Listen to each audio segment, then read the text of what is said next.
The wolf people are howling at the moon, and I'm not talking about your local furry convention. I'm talking about the latest retelling of one of Universal's classic monsters, the Wolfman. Anytime any movie comes out in January, I'm always worried that it's gonna be absolute garbage, but I was pleasantly surprised with the Wolfman. It isn't a huge deep text or a game-changing horror flick, but it's a straightforward, solid body horror film with small story elements that have themes of generational trauma. The director Lee Wannell, I don't know if I'm saying that right, I'm sorry bro, he also directed The Invisible Man and was able to add depth to that story by making the film have themes of domestic abuse, and I think he does something similar here with The Wolfman, but this time with generational trauma and bad parenting. While it doesn't go that deep with its theme, it does make the film a lot more interesting. The film does a lot with very little, because without that theme and other cool elements they added,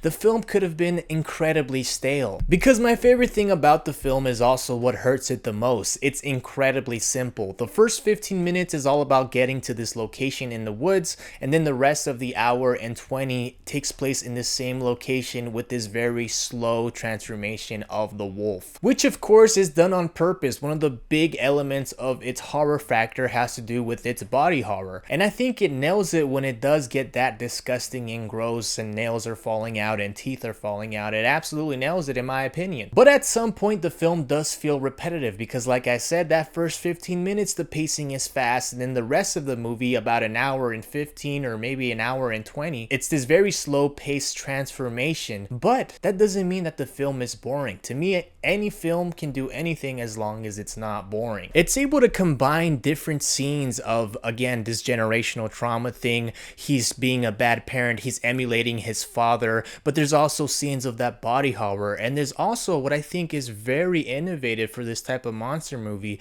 is that we see the perspective of the wolf and how he starts seeing his family different, and it starts messing with his mind. And the way it's done visually is freaking cool as hell. It shifts perspective from the family to the guy turning into the Wolfman, and that shift is visually, it's freaking amazing. It's so badass and cool. I feel like the script was like 10 pages long, and the filmmakers were like, how do we make this an hour and 40? And then some genius in that meeting room was like, I got it, dude.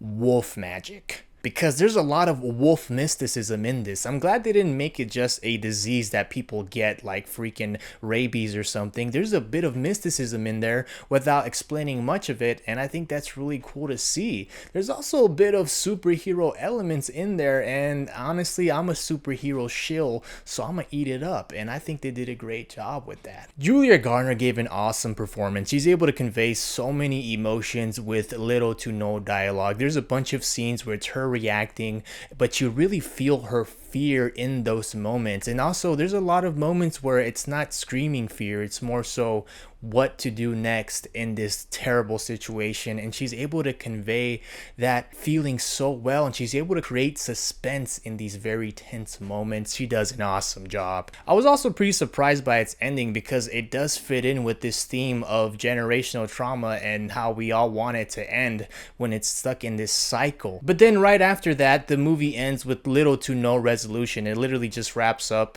and just ends. It's kind of like telling us, all right, there's your Wolfman. There you go.